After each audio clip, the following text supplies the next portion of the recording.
Hello YouTube and welcome back to another video on the main channel, and today we are back once again with some more Top Gear reactions. Now, you guys seem to love the Top Gear reactions, so we're back again once again, and this time we're on Watch Mojo today because we are reacting to the top 10 unforgettable Top Gear moments. Now, to test of my knowledge, will I remember all these moments? We shall see. So it's about a 12-minute video, so let's roll into this and see what unforgettable moments these lads have got for me. Let's find out.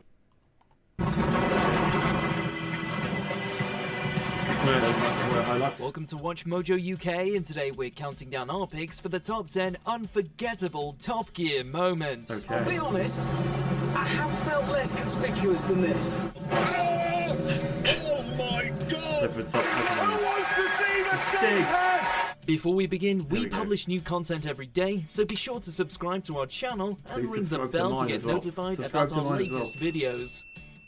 For this list, we're looking at those classic scenes from the BBC's classic programme. Okay. Before we begin, a couple of disclaimers. Our list mainly focuses on the era of Clarkson, Hammond and May. No offense to the new guys, it is merely a coincidence. Honest. Secondly, we are shots forbidden to fired. show a certain presenter's rocket car crash. Of course, it is unforgettable, but it won't make this list. You can feel free to talk about it in the comments though, or bring up any standout moment that you think we may have missed. And Okay. on that bombshell, here are our top 10 picks. Here we go. See if I agree. Number 10, Clarkson's P45. Classic. It's passed all the government tests, which means you can drive it on the road. Testing out the world's smallest car in the PLP50, presenter Jeremy Clarkson had found the Isle of Man export to be a lot more practical in his day-to-day routine than on the roads. With so much more respect for the tri-wheeled P50, Clarkson tried to go one better and designed a car that was even smaller. Resembling more of a Dalek than a driver, the 6'5" presenter tested the aptly named P45 on the roads of the nation's capital before pitching the hybrid to the Dragon's Den. Oh, God. No one I bought it, remember of this. course, and the vehicle was deemed too uncomfortable and too dangerous to go into production. Yeah. I've never been frightened of a Sutra Picasso before than just was. Number 9, Top Gear of the Pops. We don't know Right. So I feel like for that one, the PLP50 video sticks in my head more than the 45 one, just because like you're going around like the BBC offices and going in the lift and whatnot with it. I just thought it was so much more funnier than the 45. Like, they were both funny moments. I just think the P50 one was better than the 45. who to thank for this one, but we hope they got promoted on the spot. Fear not, however, they haven't gone emo for the follow-up to the Mega X and Y. What the bloody hell does that mean? What is this? Part of Red Nose Day 2007, I've not show seen producers this. decided to merge BBC's music programme Top of the Pops with BBC's motoring programme Top Gear because, well, they both have the word top in the title. The last time I played one of these, I broke it on the Singer, and that was about 20 years ago, so I might be a bit rusty. Regardless, the hybrid show saw live performances from Supergrass, Travis, and the Top Gear Band. Yes, the Top Gear Band. After Clarkson's early suggestion that they could set the record as the worst band ever to appear on British television, the trio, with Justin Hawkins on vocals, performed Billy Ocean's Red Light Spells Danger 1.5 remember times this. as the show's finale. What was that? I need to find this. Drop the sticks. Despite Have I the not false seen that? start, it's, well, not bad. Number 8, Chased Out of Town. Oh, classic. As was customary during Absolute the Clarkson classic. era, the boys would be sent to different places Every time I've seen other people react to Top Gear, because that's why I do my research, I see what other people do. You know, copy it, I'm an imposter, sue me. But they always start with this, with the Chasing Out of Town one, to introduce them into Top Gear. And I feel like it's a good one to introduce people to Top Gear, because it's kind of odd, weird one. Let's go on. and perform a tour, like a big tour, or as one would call, a grand tour. But we one. digress. What is closest to their heart. I've got to get him killed. This is a once-in-a-lifetime opportunity. I'll be letting you down, me down, everybody down. During Series Everybody 9, down. they flew to the United States with a series of novelty challenges, such as driving down Classic. a drag race that finishes in alligator-infested waters. So far, so good. However, the Alabama portion tasked them with seeing who could get the other shot, killed, or arrested for points. The presenters painted slogans on each other's cars that deliberately I think the intended pickup truck to was the worst one. antagonize the locals. I'll be honest, I have felt less conspicuous than this. That's Hillary fair. for president in a red state did not go down well, as the team's vehicles were pelted with With rocks, rocks, yeah. and they were chased to Mississippi. Then they turned on the film crews.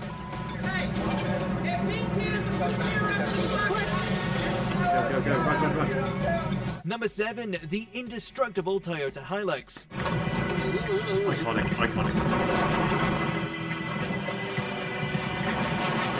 He would Toyota never die. had real intestinal fortitude to say that their pickup truck, the Hilux, was indestructible. Clarkson tried to prove otherwise, subjecting the truck to a series of destructive tests in order to, as he put it, kill it. If he reduced the truck to a state whereby Did it it so could many no longer times, be it was started amazing. or driven, then the indestructible claim would be false. But then disaster. Oh no. The ropes tying it down had snapped. After driving it downstairs, into a tree, into the Bristol Channel, through a production office, and then under a falling caravan failed, the Hilux was still working despite being set on fire, dropped from a crane, hit with a wrecking ball, and placed on a live demolition site. The car now rests on a plinth to honour Toyota's truthful claim. But did it move? I can hardly believe this myself. Ladies and gentlemen, here it is! It's still freaking work. Number 6, Tom Cruise's Through Gambin. Oh my Have a god. look at Tom's lap first, shall we? Taking time to swing round the Top Gear studio in order to promote their new movie, Night and Day, was Tom wild they got Cruise these on and Cameron PC2. Diaz found themselves strapped into the star in a reasonably priced car segment of the show. The stable section of the series saw various celebrities race Yeah. in an everyday car, at this point the Kia Ceed, around the Top Gear track. After Harry Potter star Sir Michael Gambon nearly rolled the car on the last corner of his lap, causing the producers to name it after him, Tom Cruise also bumped onto two wheels through Gambon, but kept enough control of the car to pass the finish line before landing.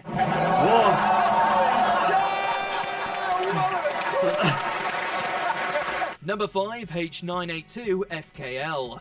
In 1982, a group of Argentine Marines masquerading as scrap metal merchants raised their country's flag in British-owned South Georgia Island.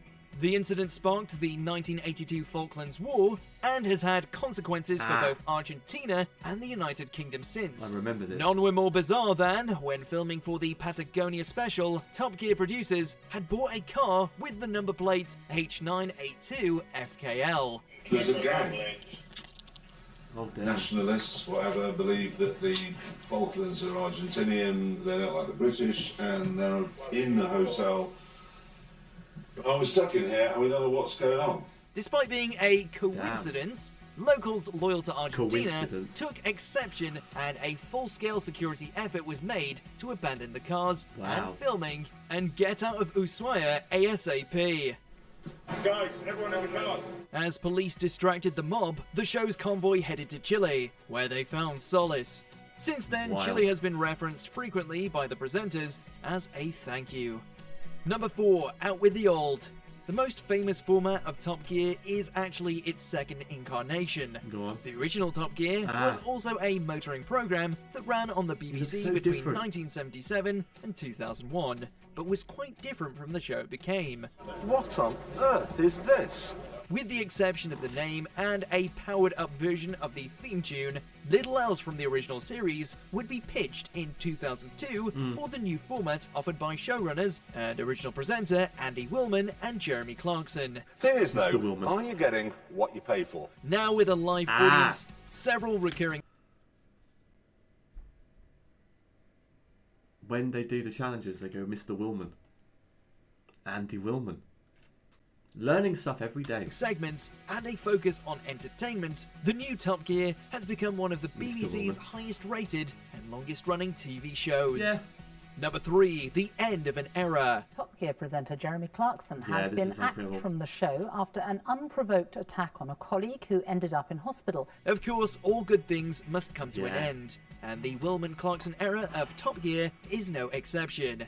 In fact, it was surprising it took as long as it did, as Top Gear was often at the centre of ever more scandalous controversy, and usually at the hands of Jeremy Clarkson. Well, I can see no alternative, sadly, to the course of action I've taken today. But when Clarkson punched a producer... He punched a producer, but if he didn't do that, we wouldn't have had the Grand Tour. And arguably, their specials are some of them are better than the Top Gear ones, honestly, just because they had more budget, they could do more wild. So, technically, it was a good thing. Technically. During an argument over cold cuttings being served in lieu of a hot meal, BBC bosses had had enough, presenting him with his P45, the document, not his car, and firing the veteran presenter. Woolman, May and Hammond left Top Gear after finishing the series and went on to create the Grand Tour for Amazon Prime. Yeah. Now, does the Grand Tour reference make sense? Well, probably. Thank you for watching. Yes, absolutely. Thank you very much for watching. And, well, goodbye. Goodbye. Number 2, killing the Stig. Or the first Some say Stig. he invented curtains, and that he has 2 sets of knees. The Stig was a creation of Clarkson and Willman after they found racing car drivers to be a little underwhelming in front of the camera. Instead, they had their resident driver remain anonymous and somewhat mysterious. And unlike the pilot, the Stig must leave himself enough space to pull up again. The Stig made his debut with the 2002 reboot dressed in black. Suffering from Mansell syndrome, as in doesn't speak and just drives, the first Stig was employed to showcase sports car speeds, as presenters could not reasonably drive fast themselves. And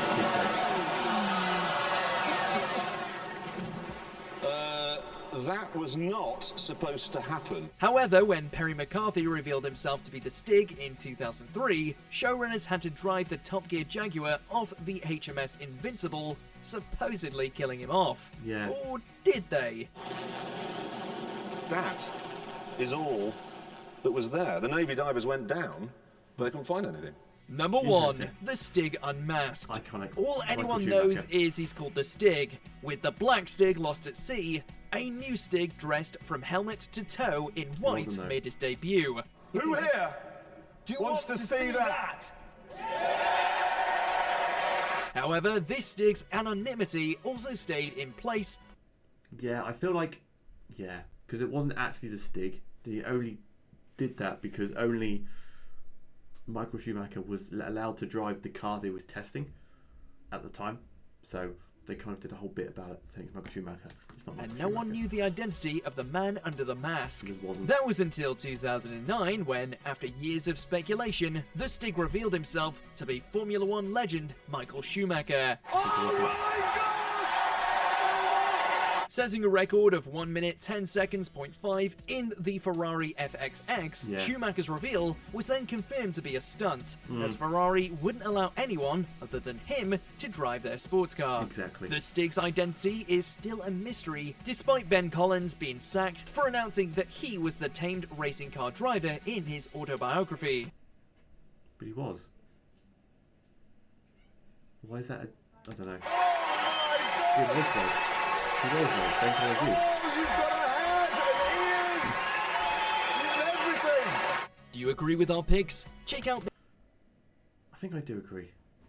Maybe I put the first special in there because that set the scene for all the specials, like the Oliver special, that one. The fact that it was the first one and then literally the last one on Grand Tour was literally the same.